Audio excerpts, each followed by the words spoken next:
Obrigado por Jesus Cristo morar dentro de nós. Obrigado. Ele não nos deixou só. Ele não nos abandonou. Ele prometeu estar conosco todos os dias e temos verificado isso. Obrigado porque o Senhor, pelo teu Espírito, juntou todo este povo aqui. E agora queremos ouvir o Senhor. É a tua palavra que direciona, é a tua palavra que orienta, é a tua palavra que consola, é a tua palavra que nós precisamos. Fala conosco. Use o teu servo e fala conosco, em nome de Jesus. Amém.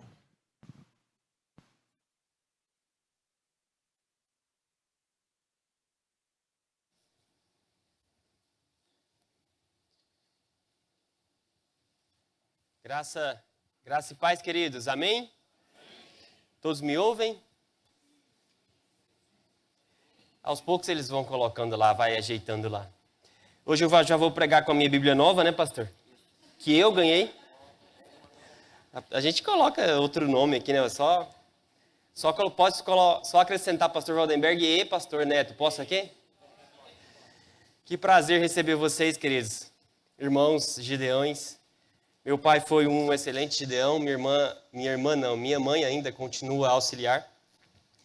E ele sempre me falava, você abre as portas da sua igreja para os gideões, viu? E bom saber que essa igreja ela é muito aberta para os gideões. Bom tê-los conosco, meus queridos irmãos. E mais uma vez, queridos, um prazer estarmos juntos. E esse hino que nós acabamos de entoar ao Senhor tem tudo a ver com a mensagem que nós vamos pregar e expor hoje. Nós estamos em Gálatas 6, então abra a sua Bíblia em Gálatas 6. Nós estamos expondo toda a carta, série de sermões em Gálatas. Começamos no capítulo 1, passamos de forma pausada pelo fruto do Espírito. Todos agora já sabem que não são frutos do Espírito, mas é fruto do Espírito. E nós chegamos então em Gálatas 6, e hoje vai ser do verso 1 ao 5. Gálatas 6, estamos então dando continuidade à nossa exposição. Bom estarmos juntos mais uma vez, como povo do Senhor. Da mesma forma como nós estamos, mas com muita reverência à palavra do Senhor. O texto, então, do Senhor diz assim, o apóstolo Paulo nos diz: irmãos, se alguém for surpreendido em alguma falta, vós que sois espirituais, corrige-o com espírito de brandura e guarda-te para que não sejas também tentado. Levai as cargas uns dos outros e assim cumprireis a lei de Cristo. Porque se alguém julga ser alguma coisa, não sendo nada, a si mesmo se engana. Mas prove cada um o seu labor, e então terá motivo de gloriar-se unicamente em si e não em outro, porque cada um levará o seu próprio fardo. Conta-nos uma história de um homem chamado Simeão, no ano 423 depois de Cristo. Ele decidiu sair da cidade e ir para o deserto, e por ali ele construiu um pilar e morou por ali.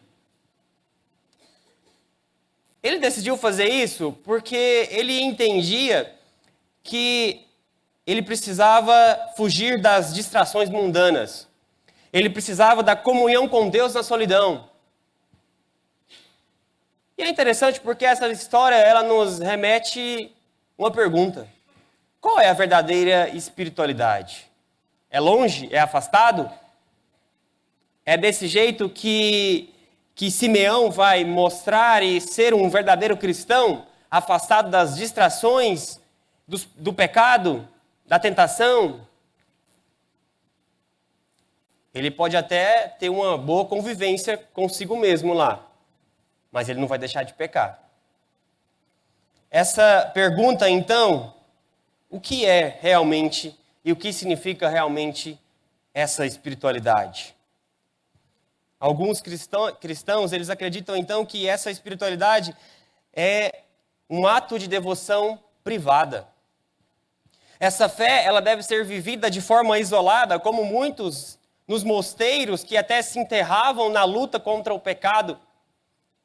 E esses mosteiros eram justamente esse ato de isolamento. Por quê? Porque no mundo nós temos o pecado.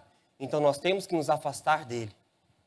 Então Simeão, ele decidiu, estar afastado.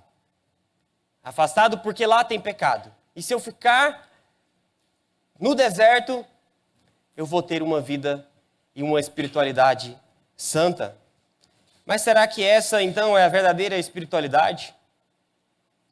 Será, que é assim que nós vivemos? A verdadeira espiritualidade, ela tem a ver com uma vida devocional, leitura da palavra, oração, mas ela é cultivada aqui.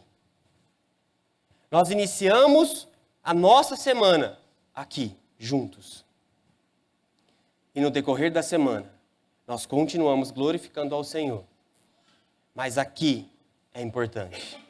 Nós vivemos, de maneira espiritual por meio da igreja. Uma vida é cultivada no Senhor por meio da igreja. Não existe uma fé sendo cultivada sozinho ou sozinha. Por mais que Simeão, quis se afastar, mas essa não é a verdadeira espiritualidade que a Bíblia nos apresenta. Até porque o próprio Jesus, ele orou não para que nos tirasse do mundo, mas para que nos afastasse do mal, para que nos livrasse do mal, para que nos guardasse do mal. Ele ora por nós desse jeito. Então, a verdadeira espiritualidade, ela não é cultivada na realização pessoal. A verdadeira espiritualidade, ela não é cultivada sozinho, em casa. Nós acabamos de ter um momento de comunhão tão gostoso. E isso diz para nós algo. Porque a fé verdadeira, a verdadeira espiritualidade nos diz que ela é vivida por meio da comunhão com os irmãos. Se nós estamos ligados e conectados ao cabeça, que é Cristo, nós estamos conectados ao teu corpo. E esse corpo envolve pessoas. O que Paulo demonstra para nós por meio do fruto do Espírito é que essa santificação não é um deleite particular. Nós não nos santificamos por uma individualidade, por uma realização pessoal. Nós não crescemos em conhecimento do Senhor para nós mesmos.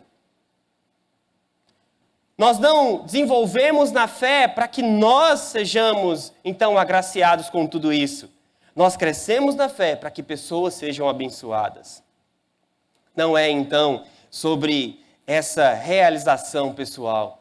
A vida do Espírito, que nós aprendemos aqui em relação ao fruto do Espírito e estamos vendo por toda a carta, essa vida no Espírito, ela floresce pelo bem dos outros, não pelo seu bem.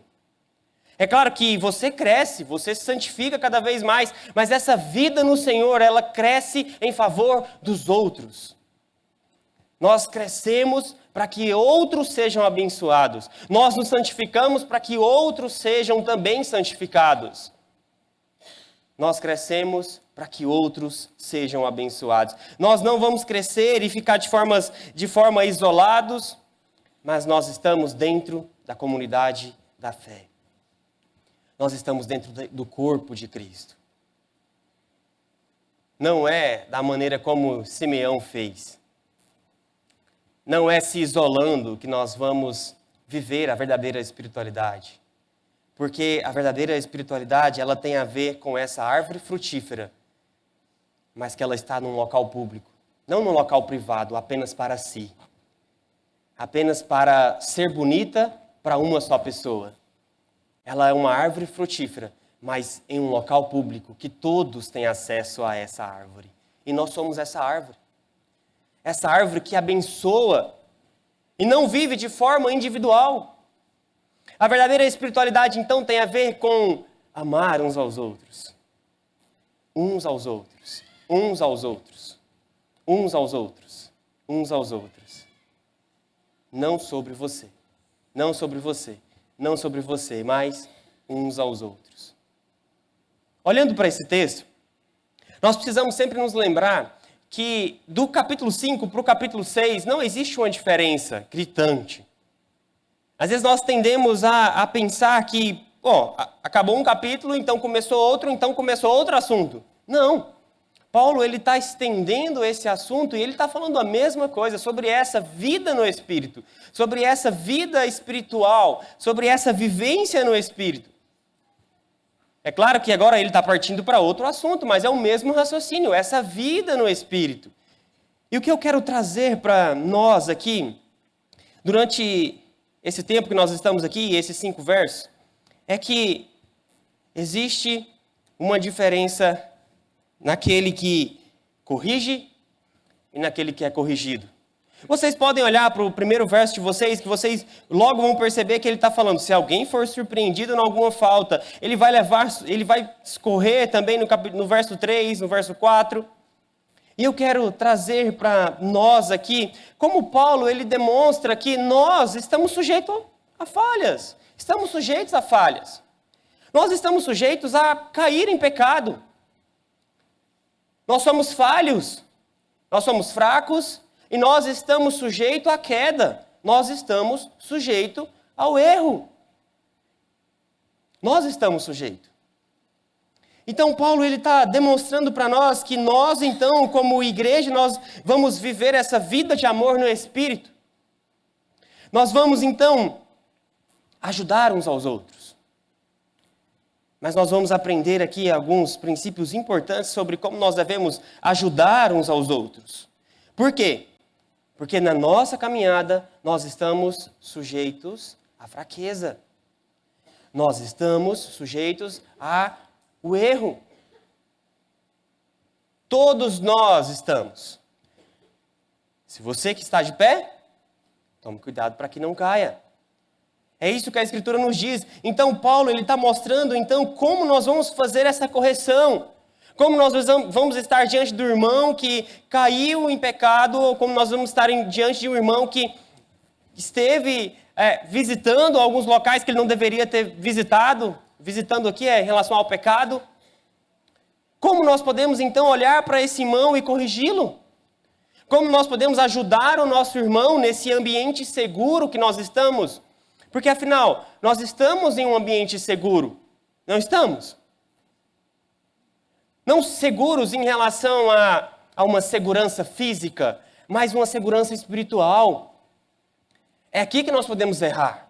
Se tiver algum local que nós podemos errar, e isso aqui não estou falando para usarmos de negligência quanto ao erro, mas o melhor lugar para errar é aqui, tem que ser aqui, porque esse tem que ser o lugar mais seguro da terra. É esse ambiente em que nós estamos que tem que ser seguro, porque nós somos irmãos. Percebe que Paulo começa irmãos. Você chama qualquer pessoa de irmão? Nós estamos em um ambiente seguro. O que Paulo está dizendo para nós aqui é que nesse ambiente seguro nós temos essa liberdade então de confrontar uns aos outros. Nós temos essa liberdade então de chegar no irmão e dizer, irmão, eu sei que você tem passado por isso, eu sei que você está nesse caminho, vamos caminhar junto. É esse ambiente seguro, então, que Paulo nos mostra, então, como nós podemos corrigir e como nós podemos ser corrigidos. O que eu quero destacar aqui são 2 coisas. O coração, então, daquele que corrige e o coração, então, daquele que é corrigido. E vocês vão perceber que Paulo vai dar muito mais ênfase naquele que corrige do que naquele que vai ser corrigido. Ele dá muito mais ênfase naquele que vai cometer o ato de correção. Naquele que vai, então, estar à frente e dizer, vou ajudar esse irmão. E ele nos mostra aqui que é uma ordem. E ele começa então o verso 1, irmãos, se alguém for surpreendido em alguma falta, vós que sois espirituais, corrige-o com espírito de brandura e guarda-te para que não sejas também tentado. Vocês podem ver aí que ele já está se referindo aqui àquele que vai corrigir. É muito mais sobre aquele que vai corrigir do que aquele que está sendo corrigido.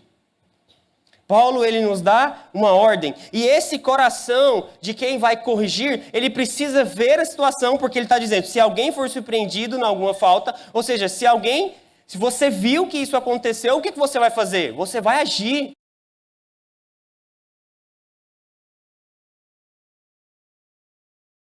Corrige, então, ele age, ele vê a situação acontecendo e ele não fica na inércia. Ele age. Paulo, ele começa então dizendo, surpreendido em alguma falta. O que é esse surpreendido em alguma falta? É aquele que andou fora da linha. E todos nós estamos sujeitos a isso. É aquele que pisou fora do caminho. Todos nós estamos sujeitos a isso. Todos nós estamos sujeitos então a pisar fora do caminho. Ele nos mostra, então, que nós estamos sujeitos a isso. E aí ele diz, vós que sois espirituais. Paulo aqui ele está dizendo, então, que existe uma classe espiritual acima que está na igreja? Paulo ele não está nos dizendo isso. Ele não está nos dizendo, então, que existe uma classe superior de irmãos que são mais espirituais do que outros. É claro que tem irmãos que buscam mais do que outros. Mas não existe uma classe aqui na igreja que diferencia pela sua espiritualidade. Paulo, ele está dizendo, vós que sois espirituais, justamente pelo verso 16 do capítulo 5. Aqueles que estão andando no Espírito. Ora, esses que estão andando no Espírito, eles estão, então, com a capacidade de ajudar esse que caiu. Esse que pisou fora do caminho. Então esse vós que sois espirituais não é uma classe acima espiritual. Nossa, como a minha oração eu oro e o Senhor ouve. De forma instantânea. Não existe essa classe dentro da igreja. Ele está dizendo que esses que estão vivendo no Espírito, esses que estão buscando incessantemente o Senhor, eles estão aptos para ajudar esse irmão. E ele diz, corrige-o. Ou seja, uma ordem direta é clara. Corrige-o. Mas, como? Como ele deve corrigir? Com espírito de brandura. Essa palavra, então, com espírito de brandura, é a mesma palavra que mansidão. Lembra que nós falamos sobre mansidão no fruto do Espírito? Então, a mesma palavra está sendo usada aqui. Por quê? Você vai, então, corrigir com mansidão. Nós corrigimos com mansidão. O próprio apóstolo Paulo, diante de irmãos, lembra que ele começa a carta mostrando para os irmãos uma insatisfação? Vocês lembram que essa carta, ele já inicia de forma abrupta, ele nem cumprimenta os irmãos direito, ele diz, oi, tudo bem? Olha, eu quero entender o que está acontecendo com vocês. Por que vocês se desviaram tão rápido? Mas vocês vão ver que outras cartas, Paulo ele inicia de uma forma mais suave, mais branda, mais tranquila, ele faz uma oração, ele agradece a vida dos irmãos, mas Gálatas não. Porque eles estavam querendo corromper a pureza do evangelho.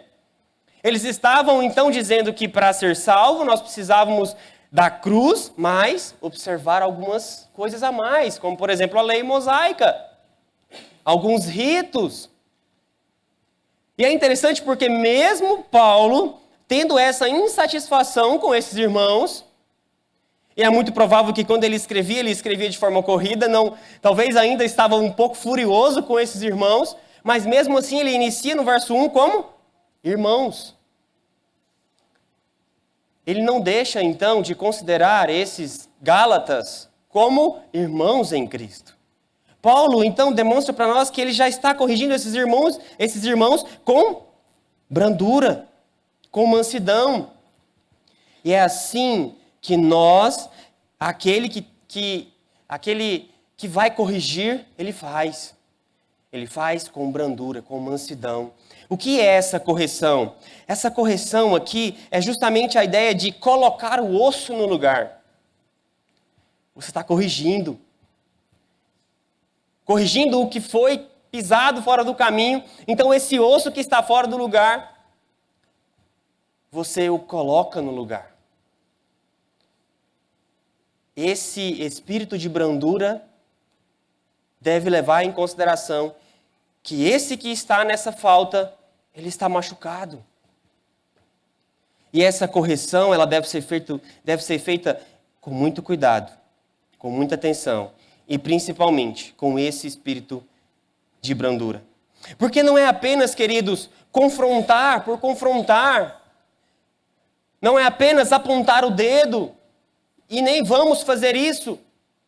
Porque o que nós estamos visando aqui é a restauração.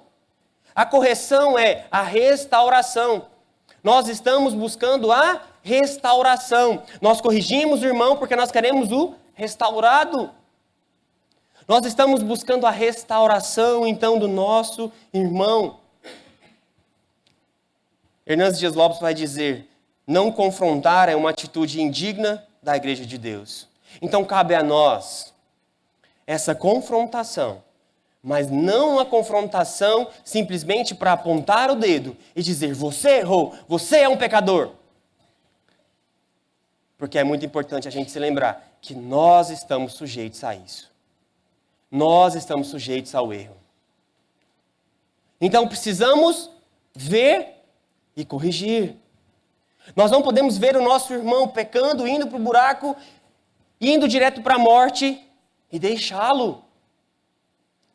É função nossa, esses que são espirituais, esses que vivem essa vida no Espírito, esses que praticam o fruto do Espírito, esses que têm o fruto do Espírito claro na sua vida, esses que são os espirituais. São esses, então, que irá confrontar.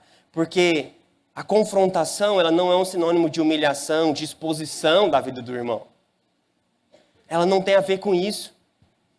E nós fazemos isso porque nós amamos o nosso irmão. Olha o que diz em Provérbios 3:12. Porque o Senhor repreende a quem ama, assim como o pai ao filho a quem quer bem. Ou seja, nós fazemos porque nós amamos. E não adianta a gente usar, às vezes, o que nós fazemos costumeiramente, né? Aquela falsa modéstia. Não, mas eu estou fazendo por amor ao irmão. E o que nós estamos fazendo é só maledicência atrás de maledicência, falar do irmão e não ajudá-lo, e não compreender o momento que ele está passando. Esse coração, então, de quem vai corrigir, ele precisa ter essa vivência no Espírito. Ele precisa ser manso, ele precisa fazer isso porque o Senhor é manso conosco. Manso e humilde de coração, como pregou muito bem hoje o Samuel. Nós fazemos isso, nós procuramos essa restauração, porque nunca é algo simples de solucionar. Não é algo simples, queridos. Nós não estamos diante de uma situação simples de lidar. Não é fácil lidar com isso. Mas nós fazemos porque nós estamos nesse ambiente seguro, nesse ambiente de ternura, nesse ambiente de graça. É aqui nesse ambiente que nós fazemos isso. É aqui nesse ambiente que nós temos essa liberdade para corrigir uns aos outros. E para ter um coração que aceita a correção. Paulo, ele está nos dizendo, então, que esse que vai ser, aquele que vai corrigir, ele deve ser e ter uma vida no Espírito. E ele precisa sempre se lembrar que ele precisa da paciência e da mesma paciência que o Senhor tem com ele. Quando você corrige alguém, você precisa se lembrar então de como você é difícil também e como o Senhor tem paciência com você todos os dias. Se lembrarmos disso, vai ser uma ótima ferramenta para a nossa mansidão. Paulo, ele continua dizendo, então, para esse que vai corrigir, nós estamos então falando do coração de quem corrige. Ele diz então, no verso 1 ainda, guarda-te para que não sejas também tentado. Vai percebendo então como Paulo, ele está muito mais preocupado com aquele que vai corrigir. Porque esse que vai corrigir, ele tem muito mais, ele está muito mais exposto para um orgulho do que esse que já está no pecado. Ele está muito mais propenso a esse orgulho de, graças a Deus que eu não errei, eu e meu irmão errou. Obrigado, Senhor, porque eu não errei. Graças a Deus. Esse, então, que vai corrigir, ele está muito mais propenso para isso. Para esse sentimento de, obrigado, porque não fui eu que errei. E ele está dizendo então, guarda-te para que não sejas também tentado. Porque ele está propenso ao pecado também. É justamente a ideia de você que está de pé, tome cuidado para que não caia. E principalmente não caia em vanglória, por achar que você é melhor do que o seu irmão, por achar que você está em uma posição superior ao seu irmão. Ele continua mostrando então no verso 2, levai as cargas uns dos outros e assim cumprireis a lei de Cristo. Totalmente ligado, associado ao verso 1. Por que está associado? Porque quando você decide fazer isso, você vai levar o fardo do seu irmão. Quando você está disposto então a corrigir o seu irmão, você está levando o fardo dele. Por isso que não é uma tarefa simples, então, por isso que não é algo tranquilo de solucionar. Por isso que esse, então, coração de quem corrige, ele precisa ter uma vivência no Espírito, porque se ele não tiver uma vivência no Espírito, ele vai se encher de vanglória. Ele vai se encher dele mesmo. Por agradecer ao Senhor, porque não foi ele. É por isso que ele está dizendo, levai as cargas uns dos outros. E esse levai as cargas uns dos outros também tem a ver com isso. Porque se eu realmente me interesso pela restauração do meu irmão, se eu realmente de verdade me interesso pela restauração do meu irmão, esse fardo também vai ser meu. Porque eu vou chorar com ele. O choro do pecado dele vai ser o meu choro também. Você percebe então que quando você tem você está disposto a pagar esse preço de ter um coração que corrige, você vai levar o fardo dele também. Porque você sente como se fosse você também pecando. Você sente e você chora com ele também. Você não apenas fica com aquele sentimento de gratidão porque não foi você, mas você chora e diz, Senhor, tem misericórdia desse irmão. Eu choro com ele pelo pecado dele. E aí, naturalmente, quando você realmente tem esse interesse, esse fardo também passa a ser seu. Porque você tem interesse na restauração do seu irmão. Ainda em esse coração daquele que corrige, ele diz também, e assim vocês cumprireis a lei de Cristo. Por quê? Porque o Senhor, ele resume toda a lei em amarás o Senhor teu Deus, e ele diz, amará o teu próximo. Então você está cumprindo a lei de Cristo, por quê? Porque você ama o seu próximo, porque você leva os fardos do seu próximo. Você está cumprindo a lei de Cristo porque o Senhor resume toda a lei em amarás o Senhor teu Deus de todo o teu coração e amarás o teu próximo. Ele resume toda a lei. É por isso que Paulo está dizendo, cumprireis a lei de Cristo. Ainda no verso 3, Paulo ainda está falando sobre o coração daquele que corrige. Ele diz então, porque se alguém julga ser alguma coisa, não sendo nada, a si mesmo se engana. A NVT vai dizer assim, se vocês se consideram importantes demais para ajudar os outros, estão apenas enganando a si mesmos. Mais uma vez, o verso está conectado ao verso 2. Essa aqui é uma abnegação. Por quê? Porque nenhum cristão tem algum mérito na restauração do irmão. Nós não temos méritos no que nós fazemos. Não é sobre nós, não é sobre o que nós fazemos. Mas é sobre o que Cristo faz por meio de nós. Ele então nos mostra que não é sobre nós. Mais uma vez, ele nos mostra a característica do coração daquele que corrige. E o coração desse que corrige, desse que está disposto a levar os fardos desse irmão, ele não se vangloria, mas ele sabe que se existe algum tipo de mérito, é porque o próprio Cristo opera em nós e opera na vida dele. Mais uma vez, então, para finalizar, a característica desse coração de quem corrige, verso 4 também vai mostrar para nós que esse que corrige, Paulo está muito mais interessado nesse.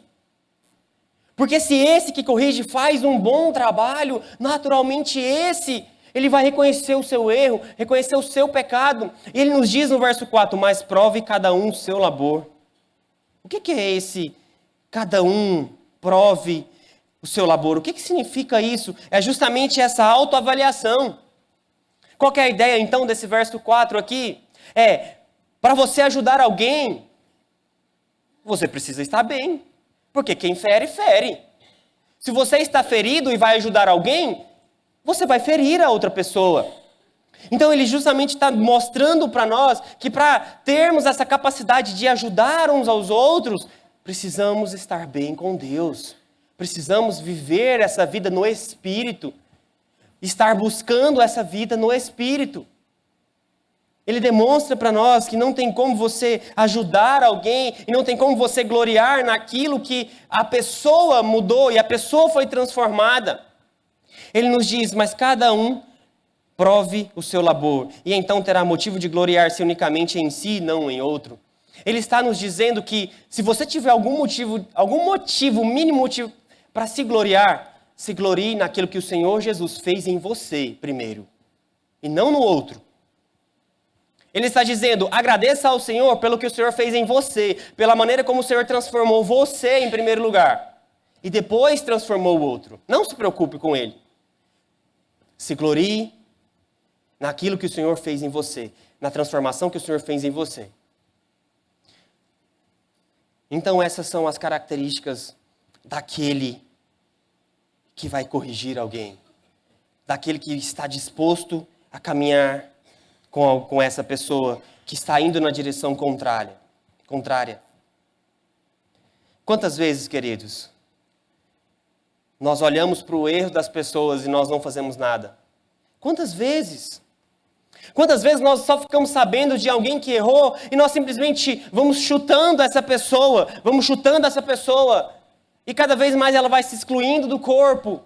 E nós sabemos que ela está errada, mas nós não a ajudamos, nós não a abraçamos. O máximo que nós fazemos é com a nossa língua cheia de veneno, falamos mal dela. Você viu que tal pessoa caiu? Aquilo ali eu já sabia, né? Eu já imaginava. Queridos, o que cabe a nós é ajudar, é abraçar. O que cabe a nós é ajudar a pessoa. Mas o que nós fazemos é ser maledicente contra essas pessoas que estão indo nessa direção, indo em direção ao erro, estão em pecado. E nós sabemos disso e nós não ajudamos. E quando vamos ajudar, nós simplesmente expomos a nossa opinião e queremos que ela mude, porque nós queremos que ela mude porque é a minha opinião que importa. Então eu sei que ela está errada, então ela precisa mudar. Mas não é a minha opinião que importa, a base aqui é a Escritura, é o que a Escritura diz, é que nós vamos seguir. Nós temos que realmente nos importar uns com os outros, porque a verdadeira espiritualidade é aqui em comunidade, e essa comunidade precisa ser uma comunidade segura.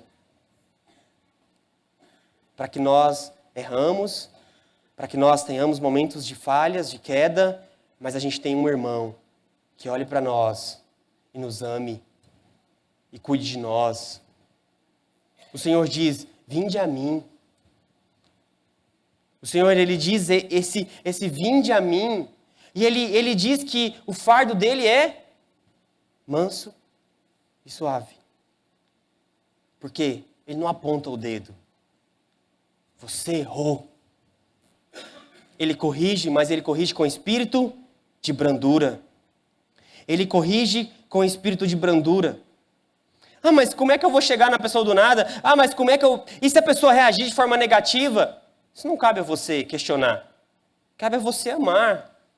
Cabe a você se envolver com essa pessoa de verdade. Muito mais do que simplesmente ver um erro sendo corrigido, mas você desfrutar com ela de um relacionamento íntimo, profundo. Você se aproxima dela, mas muito mais do que apontar o dedo e dizer que ela errou, que ela falhou. Mas você ama ela. Você se relaciona com ela. E aí, queridos, a correção do erro vai ser só uma consequência daquilo que você fez, que foi amar essa pessoa, que foi estar disposto a carregar o fardo dessa pessoa e amá-la, e cuidá-la, e chorar com ela, e sorrir com ela. Vamos nos envolver uns com os outros de maneira intencional. De maneira em que nós nos aproximamos dessa pessoa e o erro em que ela está cometendo vai ser só consequência da maneira como nós caminhamos com ela, da maneira como nós amamos ela. Não é por corrigir por corrigir, mas é para restaurar, é para que ela seja restaurada.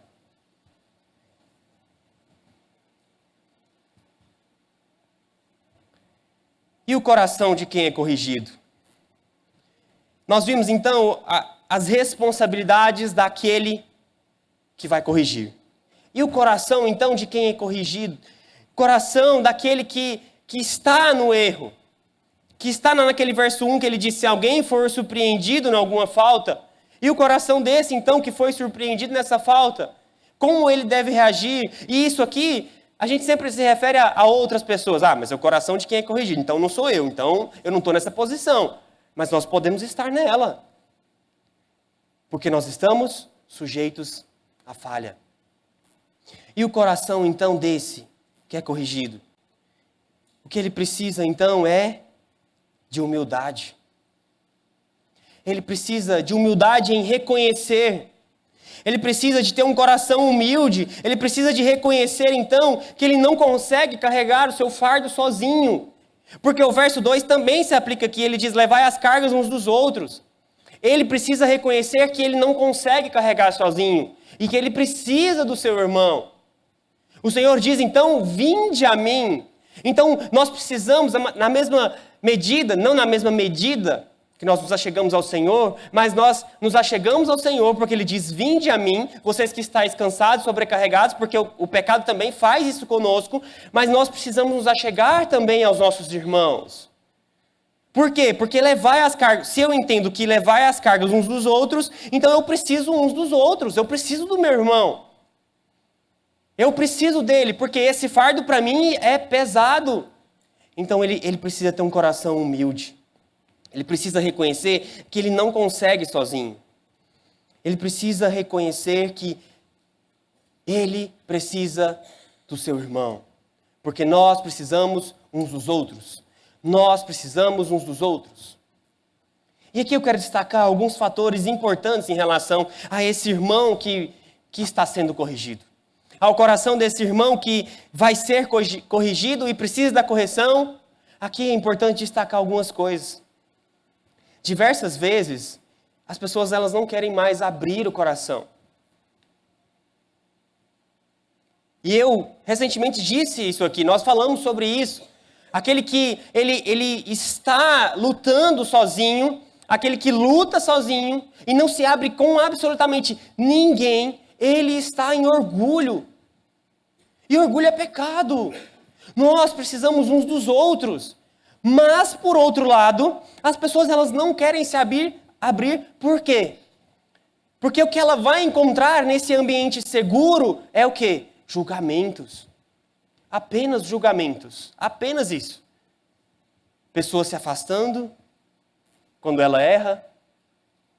Mas esse ambiente seguro, queridos, que nós chamamos uns aos outros de irmãos, é um ambiente que nós devemos estabelecer para essa caminhar uns com os outros, esse chorar uns com os outros. Irmão, você errou, mas vamos firme. Vamos lá, irmão.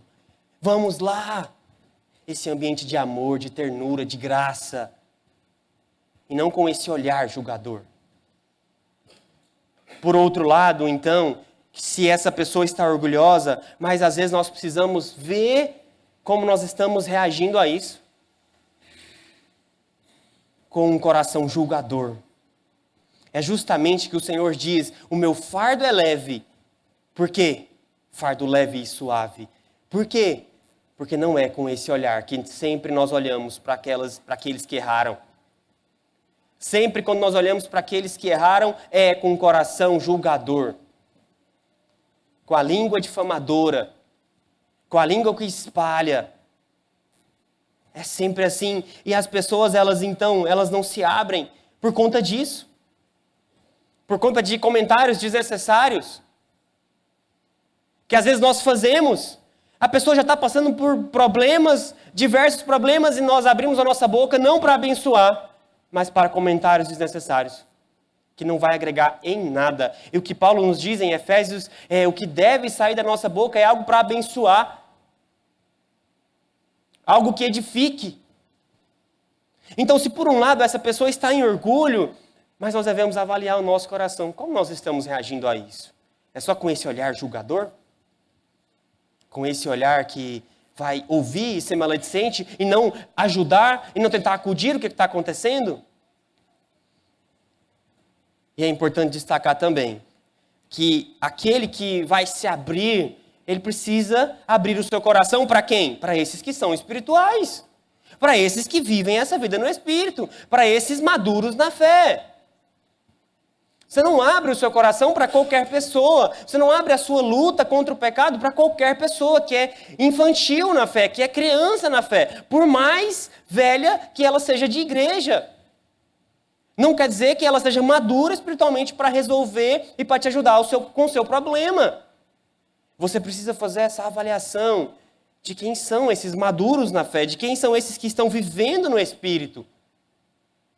Ele diz sobre isso, vocês que sois espirituais, vocês vão corrigir. Então, esses que são espirituais, eles vão ter essa capacidade de ajudar o irmão.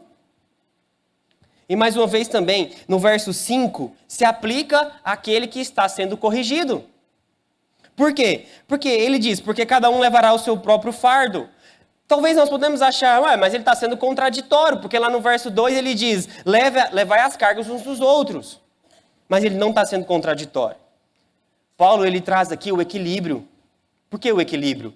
Porque por mais que nós carregamos os fardos uns dos outros, e cada cristão de forma individual, e esse que está sendo corrigido, ele também tem o seu fardo a levar. É por isso que ele coloca isso no singular, porque cada um levará o seu próprio fardo. Ele coloca no singular justamente para demonstrar que nós temos a nossa responsabilidade também. Por exemplo, a santificação, a leitura bíblica, a oração. E eu levo o fardo do meu irmão, mas isso não exclui a responsabilidade dele de buscar o Senhor também de forma individual. Por mais então que eu leve os fardos uns dos outros, mas cada um tem a sua responsabilidade de buscar ao Senhor de forma individual. Eu quero concluir então com a frase do Hernandes Dias Lopes, que ele diz assim: a igreja não é uma comunidade geradora de traumas e doenças, mas um lugar de cura e restauração. Não somos um exército que executa seus soldados feridos. Somos uma clínica que cuida com amor daqueles que foram surpreendidos e caíram nas malhas insidiosas do pecado. Nós somos essa clínica restauradora. Nós somos essa clínica, então, que restaura o soldado que foi pego pelo pecado. Porque eu quero, por favor, coloque o último slide. Eu quero demonstrar para vocês como a vivência na igreja é uns aos outros. Preste atenção, está bem pequeno, mas eu quero que vocês prestem atenção, porque as últimas palavras é sempre uns aos outros. As últimas palavras sempre uns aos outros. Amem uns aos outros, aceitem uns aos outros, saúdem uns aos outros, cuidem uns dos outros, suportem, deixem, não falem mal uns dos outros. Por que eu quero destacar isso? Porque a vida na igreja é uns aos outros. Não existe você falar, é impossível você falar biblicamente que você vive sozinho e que a sua espiritualidade é sozinha. Simeão, ele achou que no deserto ele tinha uma espiritualidade mais forte. Mas é aqui que a nossa espiritualidade é forjada e é aqui que nossa espiritualidade cresce. É aqui que nós crescemos. É nesse ambiente seguro que nós crescemos. Por quê? Porque a nossa vida na igreja é uns aos outros. Nós vamos cantar agora uma música que chama, e todos conhecem, eu acredito, Bondade de Deus. Mas por que bondade de Deus? Por que bondade de Deus? O que tem a ver com a palavra? Porque essa versão é uma versão diferente. Essa versão ela é diferente por quê? Porque ela é toda cantada no plural. ela não diz, te amo, Deus. Ela diz, te amamos, Deus. E vocês vão prestar atenção como nós vamos cantar no plural, porque não é eu que amo o Senhor, nós amamos o Senhor. É uns aos outros, é essa vivência na igreja, é essa vivência em comunidade, em que nós estamos forjando uns aos outros, porque ferro afia ferro, e nós estamos crescendo uns com os outros. E nós estamos crescendo nesse ambiente seguro, em que eu digo para o meu amigo, você está errando. Mas não é com um olhar julgador. E ele diz para mim também, você errou, pastor. E vocês têm total liberdade de falar isso para mim. É assim que nós crescemos. Nós vamos ter liberdade uns com os outros de dizer, meu irmão querido, você está errando. Meu irmão querido, tome cuidado com isso. E nós vamos crescendo, amoldando uns aos outros. E crescendo, e crescendo. Vamos ficar todos de pé. E eu quero, por favor, que você pegue na mão da pessoa que está do seu lado e nós vamos entrelaçar esses corredores e nós vamos cantar juntos isso. Porque nós amamos o Senhor. Você não ama o Senhor de forma individual. Nós, como igreja, amamos o Senhor. E nós, como igreja, amamos uns aos outros. Nós amamos uns aos outros. Uns aos outros, uns aos outros, uns aos outros. Você conhece essa música? Mas nós vamos cantar na versão, digamos, plural, que é a versão da IP Alpha. E no final, o pastor Valdenberg vai fazer uma oração por nós, pela nossa unidade, e para que nós cresçamos uns com os outros. Vou pegar, nós vamos...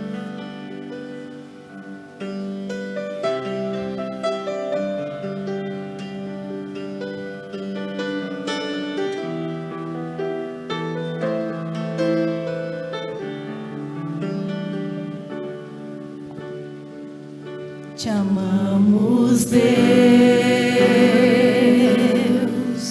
pois tua misericórdia nunca falhou. Estamos seguros em tuas mãos, sempre que nos levantamos até o nosso deitar, vamos cantar a bondade de Deus. Do início, te amamos, Deus, pois tua misericórdia nunca falhou. Estamos seguros em tuas mãos, sempre que nos levantamos até o nosso deitar, vamos cantar da bondade de Deus. Em todo tempo és fiel, em todo tempo tu és tão bom. Todo fôlego que temos, vamos cantar da bondade de Deus. Mais uma vez. Em todo tempo és fiel, em todo tempo tu és tão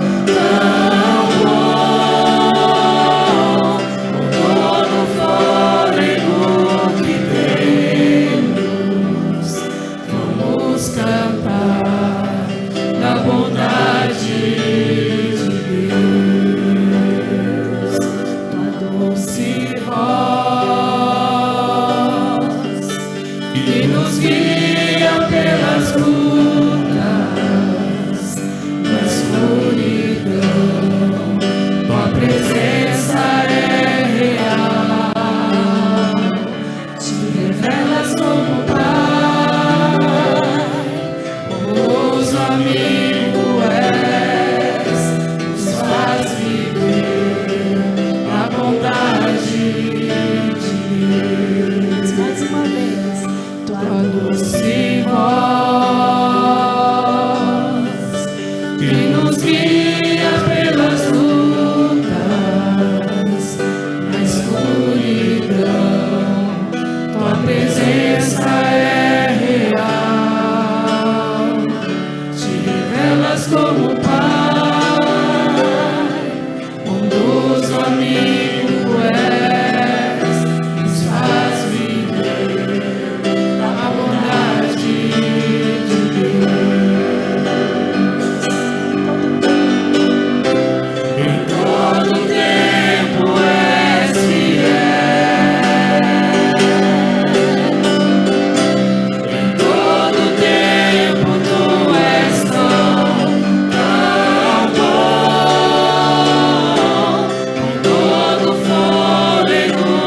bondade de Deus.